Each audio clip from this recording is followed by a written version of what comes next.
मशरिक news के नाज़रीन आदाब। दिल्ली के अंदर AIM अपने कदम मजबूत कर रही है। आने वाले MCD के इलेक्शन लड़ने की तैयारी में जुटी हुई है। आज औरंगाबाद से मजलिस के सांसद दिल्ली आए और एक प्रेस कॉन्फ्रेंस कर कहा, उस वक्त इलेक्शन हमारे लिए इतना मायने नहीं रखता था। हमारे लिए हमारे लोगों की तकलीफें मायने रखती थी। हम यकीनन हर इलेक्शन ऐसा नहीं होता है कि हम उतर रहे हैं। भारतीय जनता पार्टी आज से 20 साल पहले अगर आप उनके आंकड़े अगर देखेंगे तो मुल्क के अंदर सिर्फ 2 ही MPs थे। कभी आपने उनसे ये पूछा कि आप तो 2 ही हैं, आप देश के अंदर कैसा अपना हुकूमत बनाने की सोच रहे थे करके? हम भी धीरे धीरे कदम रख रहे हैं। हम हैदराबाद के अंदर एक MP चुनकर आते थे। कभी किसी ने सोचा नहीं था कि महाराष्ट्र में शिवसेना, भारतीय जनता पार्टी, कांग्रेस और राष्ट्रवादी को पछाड़ के वहां पे भी उनका एक MP आ सकता है करके। बिहार के अंदर जब हम दोबारा गए तो यही अलग अलग राजनीतिक पार्टियों ने कहा कि आज से 5 साल पहले आप आए थे, यहाँ की बिहार की जनता ने आपको नकार दिया था, आपको कामयाबी नहीं मिली थी, आप दोबारा क्यों आए हैं करके उसमें। लेकिन वहां की आवाम को इस बात का एहसास हुआ था कि 5 साल पहले जब मजलिस आई थी हमने इनका साथ नहीं दिया था। अब हम इनका साथ देंगे तो हमने 5 वहां पर MLAs अल्हम्दुलिल्लाह वहां पे जीत कर लेकर आए हैं। जितनी मदद हम लोगों ने की, खासतौर से हैदराबाद से अलग से पूरा एक जब दंगा चल रहा था तब भी पूरा दवाइयों से लेके सारी किट और पूरी मदद, और कुछ मदद ऐसी है जो हम आपको और भी नहीं बताना चाहते क्योंकि वो लोग मजबूर होंगे जिनकी हमने मदद की है। इस वक्त भी कम से कम हम 50 लोगों के ऐसे टच में हैं जो जेलों में बंद हैं, बेकसूर हैं। उनकी मदद हम वकीलों की फीस देके कर रहे हैं। कुछ हम पर्सनल कैपेसिटी में कर रहे हैं, कुछ हम मजलिस के प्लेटफॉर्म पे कर रहे हैं। कि दिल्ली के अंदर जो तीनों पार्टियां हैं उनसे लोग खपाए हैं और इस बार मजलिस अच्छे लेवल पर दिल्ली में MCD के अंदर चुनाव लड़ जीत कर आएगी और लोगों की समस्याओं को सुलझाएगी। से इत्तेहादुल मुस्लिमीन दिल्ली में पूरी ताकत के साथ आ रही है और हमने दिल्ली के हमारे जो ज़िम्मेदार है पार्टी के हमारे प्रेसिडेंट कलीमुल्लाह साहब को ये ज़िम्मेदारी सौंपी है कि यहाँ पर अच्छी एक यूनिट तैयार करें। पिछले कई सालों से हमने ये देखते आए हैं कि हमने हर एक को आजमाया है, लेकिन कहीं ना कहीं हर एक ने हमारे पीठ में खंजर घोंपने का काम किया है।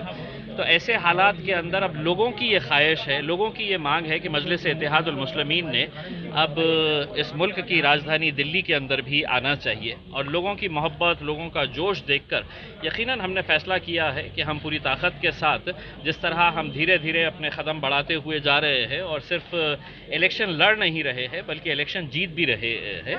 तो अब उसके बात पूरी होनी है बेरोजगारी का, उसके बारे में आपकी पार्टी क्या कहना चाहिए?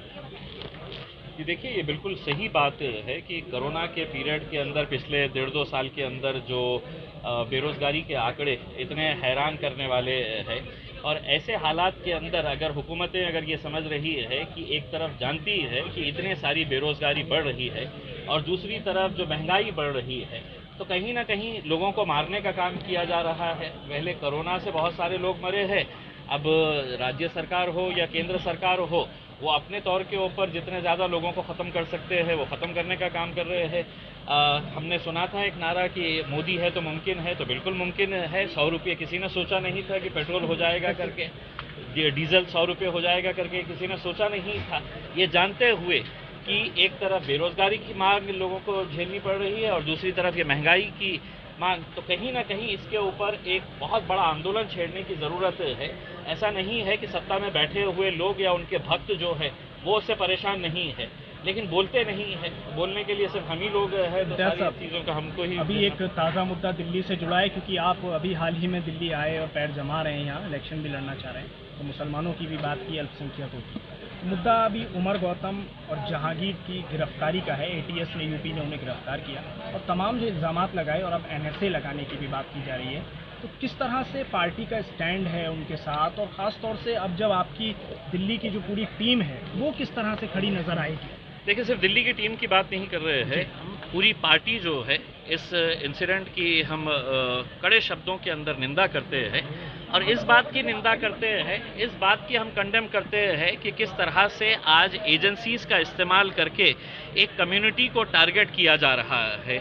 आप देखेंगे सीबीआई हो, ईडी हो, ऐसे एजेंसीज को या एटीएस हो, ऐसे एजेंसीज का इस्तेमाल करके महज एक कम्युनिटी को टारगेट करने का ये किया जा रहा है।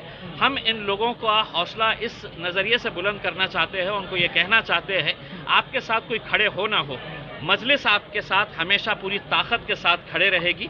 जहाँ जहाँ पर भी आपको हमारी ज़रूरत महसूस होगी, हम पूरी ताकत के साथ आपके लिए हम खड़े रहेंगे। परिवार से मुलाकात वगैरह करेंगे क्योंकि उनका परिवार बटला हाउस में ही रहता है? जी, मुझे कलीमुल्लाह साहब ने कई मरतबा ये बात कही है कि हम उनके पूरे परिवार के साथ हम खड़े रहेंगे। उन्होंने मुझे भी ये कहा है कि आपने भी हमारे साथ अगर चलेंगे तो हम सिर्फ जाकर वहाँ पर एक तस्वीर खिंचाने के लिए हम नहीं जाना चाहते हैं। हम आपके ज़रिए हम ऐसे जितने भी लोग हैं जो एटीएस की तरफ से निशाना बन रहे हैं, जो ईडी की तरफ से निशाना बन रहे हैं, उन तमाम लोगों को ये कहना चाह रहे हैं कि वक्तिया तौर के ऊपर आपको ये परेशानी आएगी, लेकिन उस परेशानी के वक्त में आपको ये एहसास होगा कि अगर आपके साथ कंधे से कंधा लगाकर कोई खड़ा है तो वो मजलिस की हमारी टीम रहने वाली है। Thank you. अभी तक के लिए इतना ही। ताज़ा अपडेट के लिए जुड़े रहिए मशरिक न्यूज़ के साथ। मशरिक न्यूज़ अपने नाजरीन से गुजारिश करता है, कोरोना प्रोटोकॉल का पालन करें, बार बार अपने हाथों को सैनिटाइज करें, हाथ धोएं और 2 गज की दूरी का पालन करें।